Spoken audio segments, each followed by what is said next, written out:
ओम श्री गुरुदेवाय नम।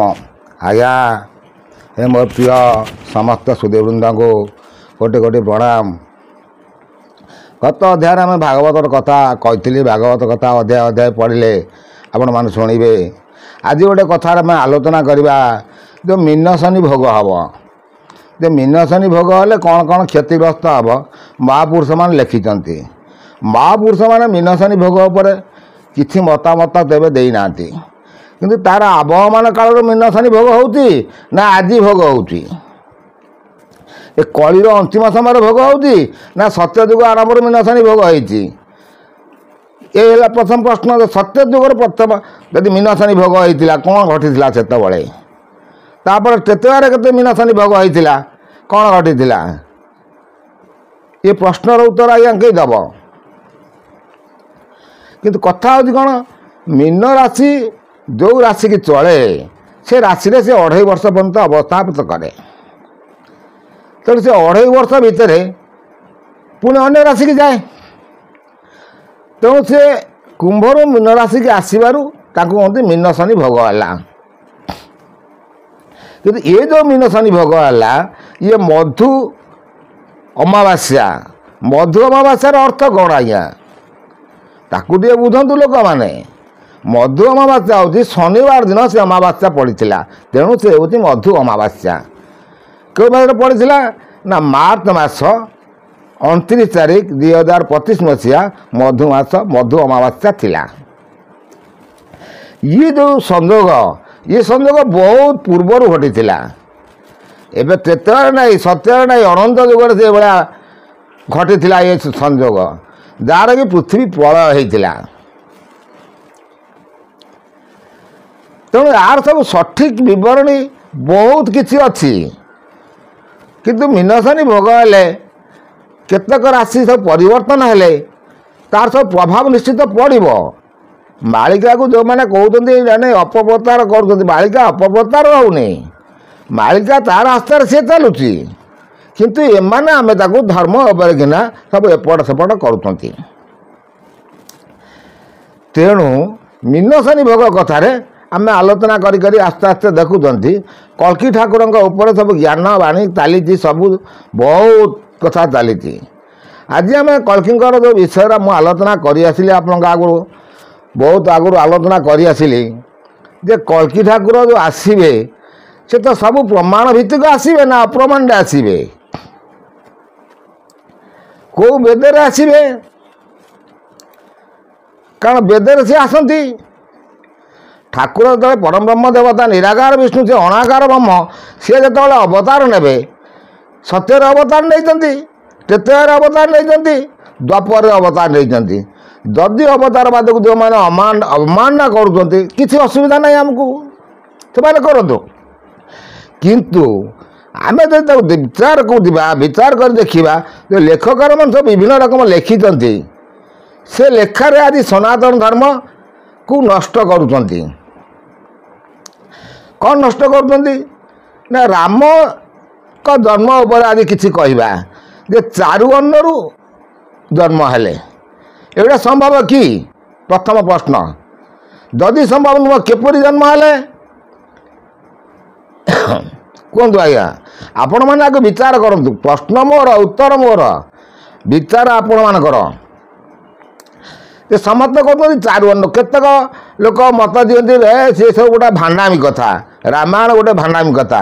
प्रथम प्रश्न हूँ रामचंद्र आसी ना नाई जदि हाँ आसी प्रमाण अयोध्यार जन्म होते अभी भी अयोध्या अच्छी जन्मभूमि मामू घर कौन कोशल राज्य था जहाँकि आम ओडिशा रे भरत जन्म होते मामू घर कौन कैकेयींकर बाप घर था काश्मीर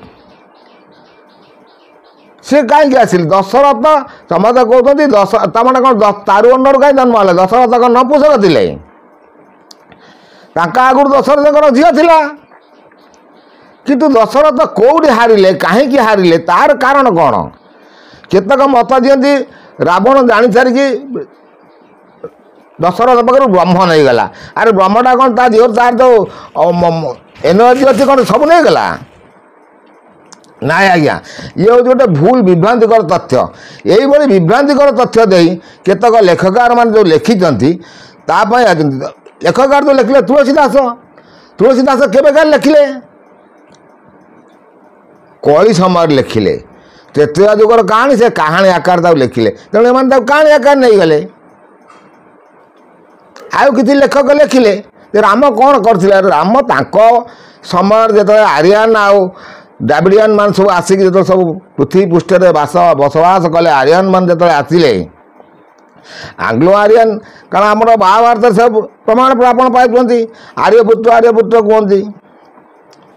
ତେଣୁ ଏସବୁ ବହୁତ ତଥ୍ୟ ଅଛି। ସେ ତଥ୍ୟକୁ ଯିବା ଦରକାର, ବୁଝିବା ଦରକାର। କଳ୍କି ଠାକୁର ଯେ ରାମ ଆସିଥିଲେ, ଶିବ ଆସିଥିଲେ, ଏମାନେ ଆଗେ ସବୁ ଦେବତାମାନେ ବସବାସ କରୁଥିଲେ କେଉଁଠି? ଭୂଖଣ୍ଡରେ। ଯଦି ଦେବତାମାନେ ନାହାନ୍ତି, କହିବ ଦେବତାମାନେ କିଏ ଦେଖିଛି? ତାହେଲେ ଆମେ ଯେଉଁ ଗ୍ରହ ନବଗ୍ରହ ଯେଉଁ ବୁଲୁଛନ୍ତି, ଏମାନେ ନେପଚୁନ୍ ଦେଖନ୍ତୁ ବା ଆପଣଙ୍କର ଚନ୍ଦ୍ର ଦେଖନ୍ତୁ ବା ସୂର୍ଯ୍ୟ ଦେଖନ୍ତୁ, ତାଙ୍କର ସୂର୍ଯ୍ୟମଣ୍ଡଳ ଯେଉଁ ବୁଲୁଛନ୍ତି, ସେମାନେ କେଉଁଠୁ ଆସିଲେ? ଉତ୍ପନ୍ନ କିଏ କଲା? ଏ କଥା ନା ନାହିଁ। ଯଦି ସେମାନେ ଅଛନ୍ତି ତାହେଲେ ଆଗେ ତାଙ୍କର କିଛିଟା ଥିଲା ବୋଲି ବି ଅଛନ୍ତି ନା। ତେଣୁ ଆମେ ଏ କଥା ଉପରେ ବିଶେଷ ଆଲୋଚନା କରି ଦେଖିଲେ, ଦଶରଥ ଔରସରୁ ଜନ୍ମ ହେବ ବୋଲି ରାମଚନ୍ଦ୍ର ରାବଣ ଜାଣିପାରିଥିଲା। ସେ କ'ଣ କଲା? ସୁନ୍ଦର କାହାଣୀ ଆପଣ ମୋର ଏଇ ଚ୍ୟାନେଲ୍ ମାଧ୍ୟମରେ ଆସିଲେ, ଏଇ ସ୍ୱୟଂ କଳ୍କିନାରାୟଣ ଜ୍ଞାନବାଣୀ ଚ୍ୟାନେଲ୍ ମାଧ୍ୟମରେ ଆସିଲେ ଆପଣ ବହୁତ ଜ୍ଞାନ ପାଇବେ ତଥା ବହୁତ ତଥ୍ୟ ବି ପାଇବେ। ମୋର ଏଥିରେ ଅଚ୍ୟୁତାନନ୍ଦ ମାଳିକାରେ ଅଚ୍ୟୁତାନନ୍ଦଙ୍କର ଯେଉଁ 46 ପଟଳ ଉପରେ ସବୁ ଶରୀର ତତ୍ତ୍ୱ ଉପରେ କହିଥିଲି, ତା ପୁଣି ବି ଲୋକ ପ୍ରଶ୍ନ କରିଥିଲେ, ଆପଣ ଆଉ ଥରେ କରନ୍ତୁ। ଅନ୍ୟ ନହେଲେ ଅଲଗା ଗୋଟେ ମୋର ଏ ଚ୍ୟାନେଲ୍ଟା ଡିଲେଟ୍ ହେଇଯାଇଥିଲା, କହିଲେ ଆଉ ଗୋଟେ ଆଇଡ଼ି କରି କରନ୍ତୁ। ମୁଁ ଥିବେ ଆଉ ଗୋଟେ ଆଇଡ଼ି କରିଛି, ଯଦୁକୁଳ ତିଳକ। ସେଥିରେ ସେ ଶରୀର ତତ୍ତ୍ୱ ଉପରେ ସବୁ କହିବି। ମୁଁ ଚ୍ୟାନେଲ୍ କରିବାର ଲକ୍ଷ୍ୟ ନଥିଲା କି କିଛି ନଥିଲା। ମୁଁ ତ ଗ୍ରାଜୁଏସନ୍ କରି ମୁଁ ମୋର ବ୍ୟବସାୟ କରୁଥିଲି, ବେପାର କରୁଥିଲି, ସଂସାର କରୁଥିଲି। ଏସବୁ ଧନ୍ଦାକୁ କାହିଁ ଆସିଥାନ୍ତି? କିନ୍ତୁ ସବୁ ଚ୍ୟାନେଲ୍ରେ ଖାଲି କଳ୍କି ଠାକୁର ଅଛନ୍ତି। ଏଠି କଳ୍କି ଜନ୍ମ, ସେଠି କଳ୍କି ଜନ୍ମ, ସେଠି କଳ୍କି ଆସିଛି, ଖେଳା ଲେଳା କରୁଛି। ସେଇଥିପାଇଁ ମୁଁ ବାଧ୍ୟ ହୋଇକି କହିବାକୁ ମୋତେ ପଡ଼ିଲା। ତେଣୁ ଯଦି ଆମେ ତାକୁ ବିଚାରକୁ ନେବା, ବିଚାରରେ ଆମେ ଦେଖିବା, ଯଦି ରାମ ଆସିଥିଲେ ତାହେଲେ ଠିକ୍ ଅଛି, ରାମ ଆସିଥିଲେ, ଏଇଟା ଆମେ ସତ ମାନିଲେ। ରାମ ଯଦି ଆସିଥିଲେ, ରାମଙ୍କ କଥା ଯେତେ ଆପଣ କହିବେ, ଯେତେ ଶୁଣିବେ, କାନ ସେତେ ପବିତ୍ର ହେବ। ରାମ ନାମର ମହତ୍ଵ ବହୁତ। ଛାଡ଼ନ୍ତୁ, ରାତ ସୀତା ମହଟି ରାମ ମୁଁ ଆପଣମାନଙ୍କୁ ମୋର ଏଇ ଚ୍ୟାନେଲ୍ ମାଧ୍ୟମରେ ବୁଝେଇ ଆସିଛି। ବହୁତ କାହାଣୀ ମାଧ୍ୟମରେ ମୁଁ ଆପଣମାନଙ୍କୁ ଯେଉଁ କଥା କହୁଛି, ଆପଣମାନେ ଶୁଣିଲେ ବହୁତ ତାର କଳ୍କି ଯେଉଁ ଠାକୁରଙ୍କ ନେଇକି ଯେଉଁ ବିଭ୍ରାନ୍ତିକର ମତ ଦେଉଛନ୍ତି, ସେମାନେ ସବୁ ଚିନ୍ତା କରିବେ ତାର ପୂର୍ବରୁ କ'ଣ କାମ କରିଥିଲେ। ଦଶରଥ ବହୁତ ବଡ଼ ବୀର ଥିଲେ, ଯିଏ ଶବ୍ଦଭେଦୀ ବାଣ ମାରି ପାରୁଥିଲେ। ସିଏ କ'ଣ ଆଉ ଅପୁଷକ ଥିଲେ? ନାଇଁ ଆଜ୍ଞା। କ'ଣ କଲେ ନା, ରାବଣ ଆସି ତାଙ୍କ ପାଖରୁ ବର ମାଗି ନେଲା, ଦାନ ମାନେ ଦାନୀ ବଂଶ, ହରିଚନ୍ଦ୍ରଙ୍କର ବଂଶ, ସେମାନେ ଦାନୀ ବଂଶ। ତେଣୁ ସିଏ ଦାନ ଦେଲାବେଳେ ରାବଣ ତାକୁ ମାନେ ନେଲା, ଆପଣ ଯେଉଁ ରାଣୀମାନଙ୍କ ସହିତ ଏତେ ଦିନ ପର୍ଯ୍ୟନ୍ତ ସମ୍ଭୋଗ କରିପାରିବେ ନାହିଁ। ରାବଣ ବହୁତ ଜ୍ଞାନୀ, ସେ ଜାଣିଛି ଗୋଟେ ଋତୁମତୀ ହେବା ନାରୀର କେତେ ଦିନ ଭିତରେ ଗର୍ଭବାସ ରହିବ, ଆଉ କେତେ ଦିନ ପାସ୍ କରିଗଲା ପରେ ଗର୍ଭବାସ ରହିବନି। ଇଏ ହେଲା ସଠିକ୍ ତଥ୍ୟ।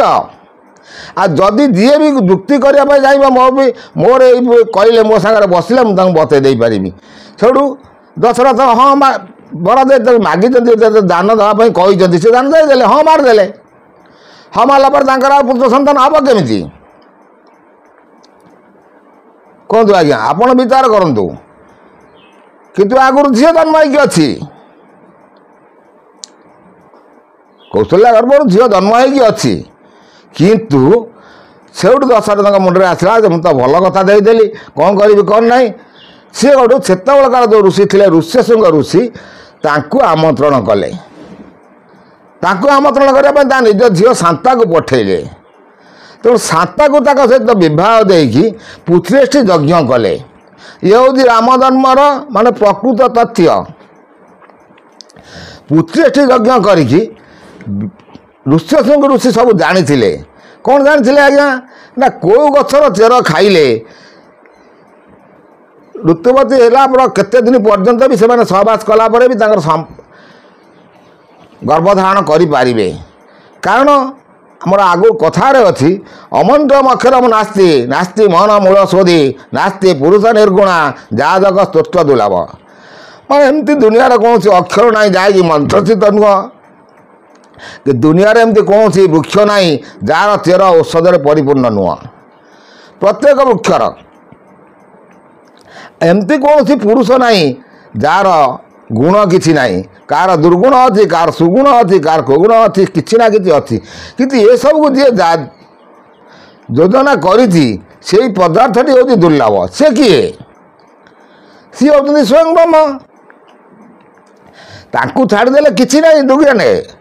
ସମସ୍ତେ କୁହନ୍ତି ଠାକୁର ହେଉଛନ୍ତି ସେ ସର୍ବଘଟରେ ବିଜୟ କରିଛନ୍ତି। ସେ ସର୍ବଘଟରେ ରହି କଥା କହୁଛନ୍ତି ଆଉ ସେଇ ଶୁଣୁଛନ୍ତି। ଇଏ ହେଲା ତତ୍ତ୍ୱଜ୍ଞାନ। ଆପଣମାନେ ଜ୍ଞାନ ଶୁଣିଲେ। ତେଣୁ ସିଏ ସବୁ ବାଟ ବତେଇଲେ ଦଶରଥଙ୍କୁ। ତେଣୁ ଦଶରଥଙ୍କ ଔରସରୁ ଏମାନେ ସବୁ ଜନ୍ମ ହେଲେ। ତେଣୁ ବିଭ୍ରାନ୍ତିକର ତଥ୍ୟ ଦେଇଛନ୍ତି। କେତେକ ଲୋକ କୁହନ୍ତି ବ୍ରାହ୍ମଣମାନଙ୍କ ସହିତ ମିଶିକି ରାଣୀମାନେ ରାମକୁ ଜନ୍ମ କଲେ। କି ଅଳାଯୁବ କଥା। ଲେଖକର ଲେଖିଲେ, ଲେଖକର ଯେତେବେଳେ ଲେଖିବେ ତାଙ୍କର କେତେବେଳେ ସେ କ'ଣ ଲେଖିଲେ ଆମେ କହିପାରିବା? ସିଏ କୁହନ୍ତି କ'ଣ କହୁଛନ୍ତି ଆଜ୍ଞା? ଲେଖକର ଲେଖିଲା ବେଳେ ସବୁବେଳେ ସେ ଈଶ୍ୱରଙ୍କୁ ଚିନ୍ତା କରନ୍ତି। ତେଣୁ ଠାକୁର କୁହନ୍ତି ମୁଁ ଯାହାକୁ ହୁଏ ସଦ୍ୟ ଜ୍ଞାନ ତାର ହୃଦୟରୁ ଉଦୟ।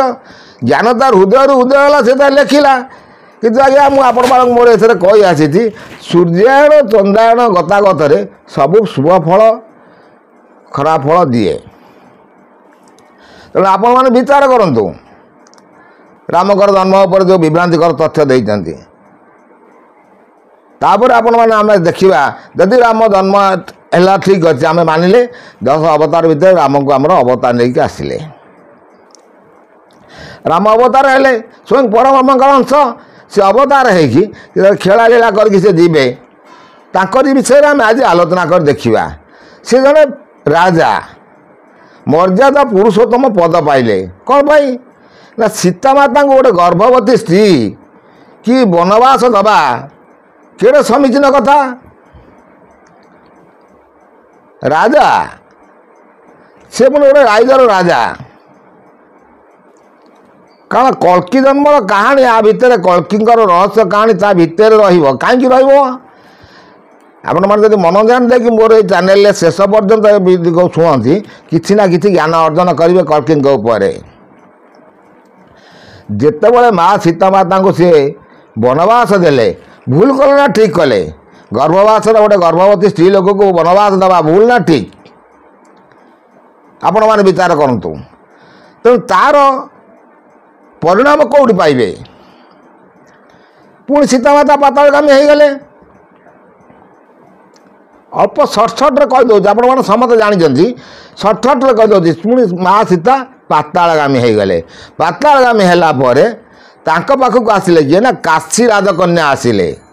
ରାମଚନ୍ଦ୍ରଙ୍କୁ କହିଲେ ମୁଁ ଆପଣଙ୍କୁ ବିବାହ କରିବି। ରାମଙ୍କ ପାଇଁ ବହୁତ ଆସିଛନ୍ତି ବିବାହ କରିବା ପାଇଁ। ରାମ କହିଛନ୍ତି ମୁଁ ହେଉଛି ଏକପତ୍ନୀ ନିଷ୍ଠ। କଥାଟା ଆପଣ ମନ ଧ୍ୟାନ ଦେଇ ଶୁଣନ୍ତୁ। ରାମ କ'ଣ କଲେ? ନାଇଁ ନାଇଁ ମୁଁ ଏକପତ୍ନୀ ନିଷ୍ଠ ଅଛି, ମୁଁ କେବେ ଆପଣଙ୍କୁ ଗ୍ରହଣ କରିପାରିବି ନାହିଁ। ତେଣୁ ସେ ରାଜକୁମାରୀ କହିଲେ ମୁଁ ଆପଣଙ୍କୁ ଦ୍ୱାପର, ସେ ତାଙ୍କର ବହୁତ ଜ୍ଞାନ ଅଛି, କହିଲେ ମୁଁ ଆପଣଙ୍କୁ ଦ୍ୱାପରରେ ଗ୍ରହଣ କରିବି। ନା ଦ୍ୱାପର ପାଇଁ ମୋର ଅଷ୍ଟକୂଳ ନାଗମାନେ ଅଷ୍ଟକୂଳ ପାଟବଂଶୀ ଅଲରେଡ଼ି ଫିକ୍ସଅପ୍ ହେଇଯାଇଛି, ସେଠି ବି ତୁମର ସ୍ଥାନ ନାହିଁ। ତେନି ନା କଳିର ଅନ୍ତିମ ସମୟରେ ତୁମ ପାଖକୁ ଆସିବି। କହିଲା ସେଠି ତୁ ଆସିପାରୁ। ତେଣୁ ସେ ରାଜକୁମାରୀ ଗଲେ କେଉଁଠିକି? ଯେଉଁ ଲେଖକର ମାନେ ବି ଲେଖୁଛନ୍ତି ସେ ରାଜକୁମାରୀ କେଉଁଠି ରହିଲେ?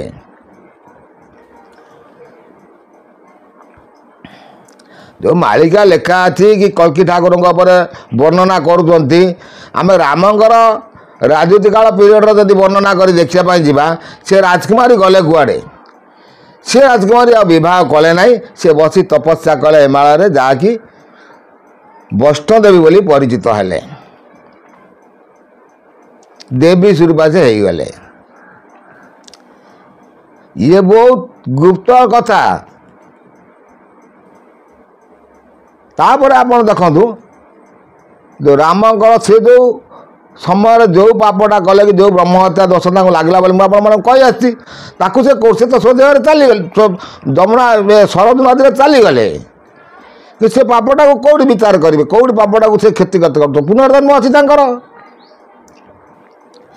आत्मा जिते पृथ्वी पृष्ठ को आसे जावत जन्म तावत मरणम तावत जननी जठरे शयनम जिते बड़े आत्मा थे आसला से सब जड़े जठरे शयन कर जी कुकर्म करुँच से जाई कीट पतंग पशु जोनि जन्म हो जी सुकर्म कर पुणी मानव जन्म पाइब तेणु सी आसी कृष्ण हो जन्म हेले आम कृष्ण जन्म कथा पर आलोचना करवा तेणु राम को तांकर जो कार्यकाल भितर किना से जहाँ करीगले बहुत किसी से करके चलीगले पुआ पुतरा मान सब राज्य दे से शरीर त्याग कर चलीगले आगुरी लक्ष्मण को पठेदेले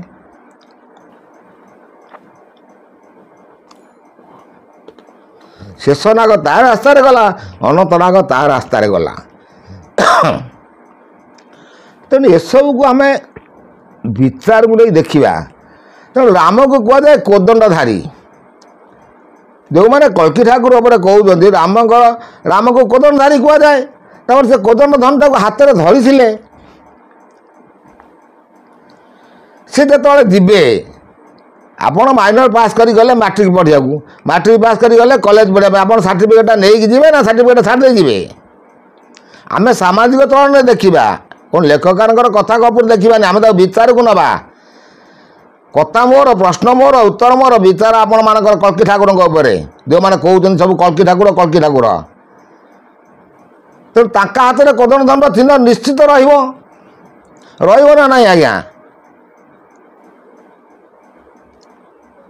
जो मैंने कहते कल्की ठाकुर से माँ गर्भर शिर मध्यम नहीं आसी माँ गर्भर शिर मध्यम कोदंड दंड चिन्ह से आमको देखब ताले आम जाना सी हूँ कल्कीर अंश बा ब्रह्मंकर अंश कल्की ठाकुर कल्कीर अंश नुह ब्रह्मंकर अंश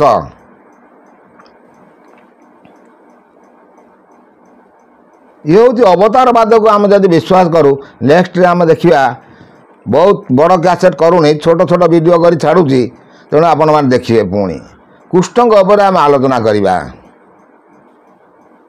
एत को रोज आज्ञा कोटि कोटि नमस्कार।